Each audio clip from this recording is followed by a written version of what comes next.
So, sir, most of the people watching this video belong to a non-law background. Could you explain the significance of labor laws to us? In what way do they secure the rights of a laborer? Yeah, let me put it this way that you see, normally what happens is that a laborer enters into a contract with a employer. Okay, an employer says that, look, I'll pay you so much. You have to work for so many years, and you will, and if you are agreeable, you come and join me. So normally it's like a contract, but under contract law, it is believed that both parties are equal. Okay, both parties come on an equal footing as free individuals entering into a contract. Since the late 19th century, it was realized that in the contract of labor, okay, unlike a contract, say, for a flat or for buying vegetables or something else, okay, in a contract of labor, there was an unequal relationship between managements and the labor. Okay, that is, managements were in much higher position, much better position because of money, power, and various other things than a laborer would be.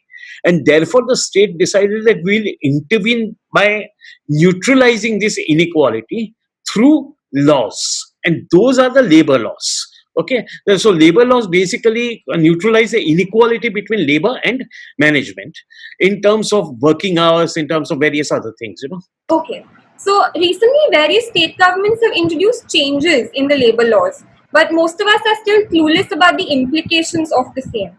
So, starting with Uttar Pradesh, the UP government has exempted almost all labor laws. I think 35 out of 38 for a period of 3 years. Yes. So, and the Yes. Gujarat chief minister is following suit. So, what exactly are the ramifications of this? See, as I told you, that over a period of last 100 years, and more so since independence, a number of rights have been given to workers. Okay, those rights vary from minimum wages which they can get to the right to get wages on by 7th of every month for the previous month, to the rights of having a safe working environment, to the right of having drinking water in urinals at the place where you work. You see, it's a whole gamut of rights which workers have under the labor laws. Okay? And for a number of branches, for manufacturing and for services, there are different labor laws. For instance, for construction worker, there is a different labor law. For domestic workers, there is a different labor law.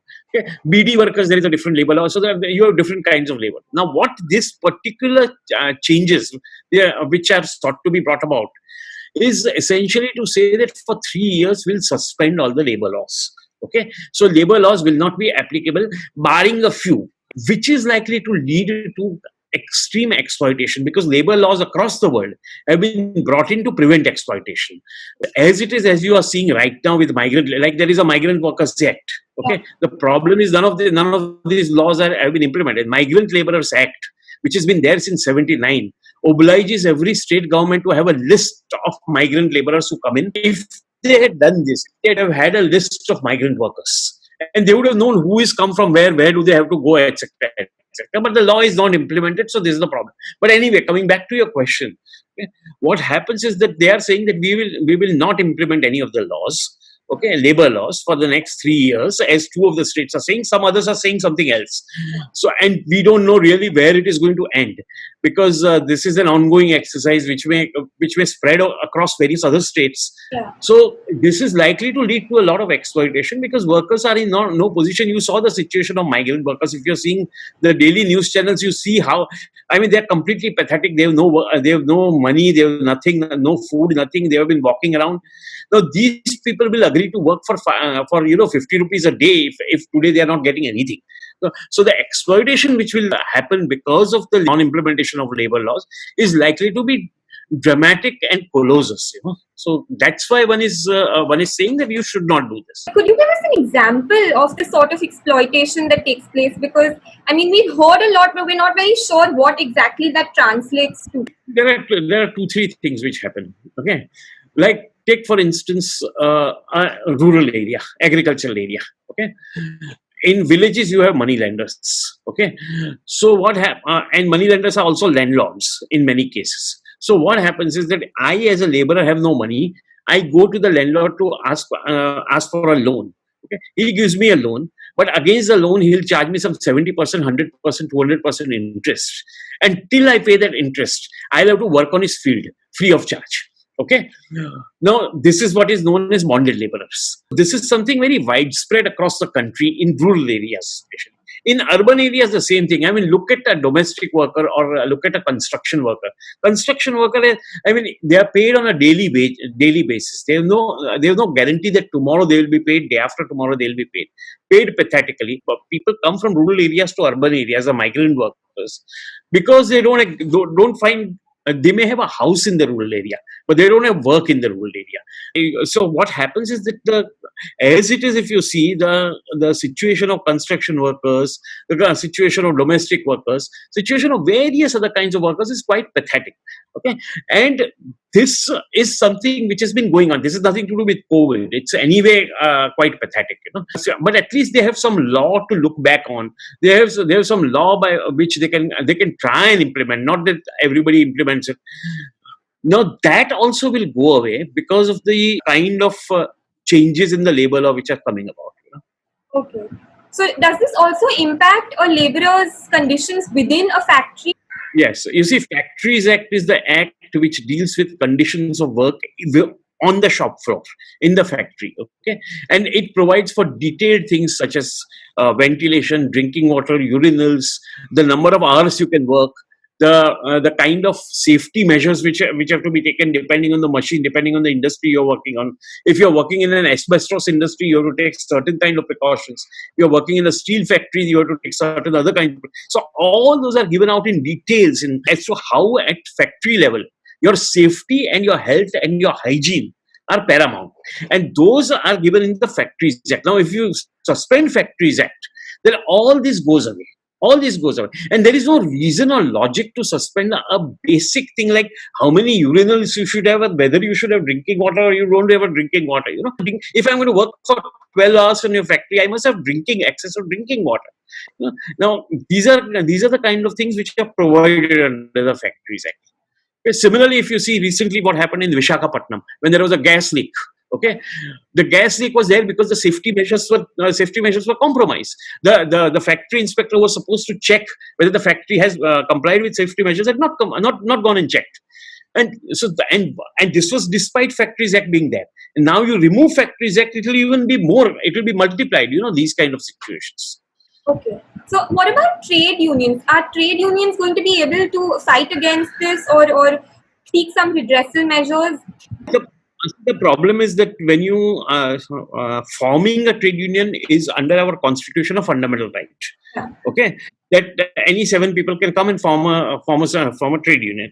There is a law also dealing with trade union. But when these people say we are now the problem is they say we are suspending 35 laws. Okay, UP government or Gujarat government. Yes, they will include by and large everything, because if you are having 37 laws and you are suspending 35. Now, if you for instance, suspend Trade Unions Act, then you can't form trade unions.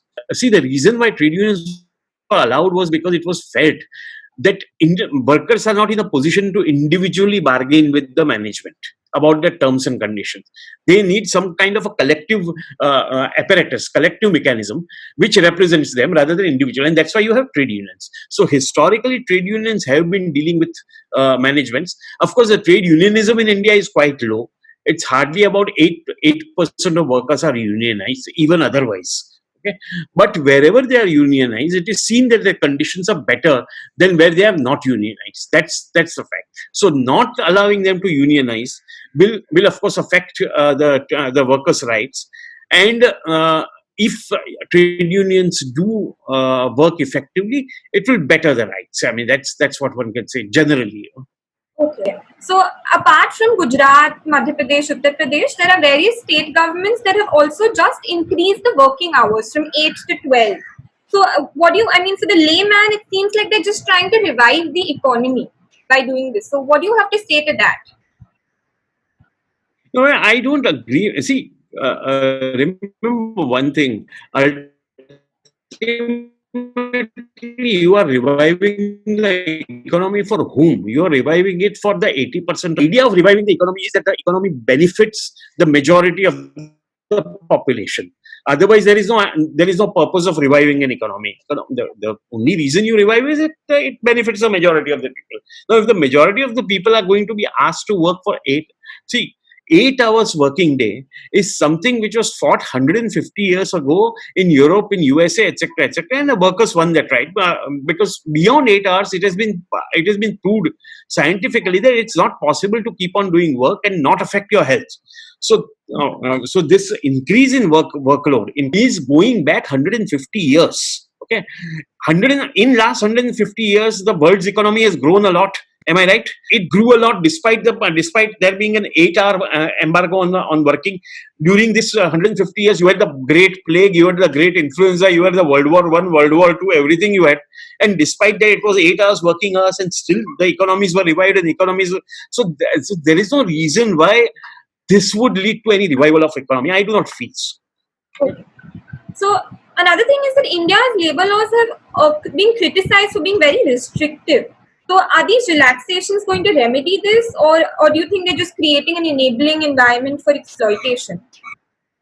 I personally don't think India's labor laws are restrictive at all. I personally think that they are very humanizing.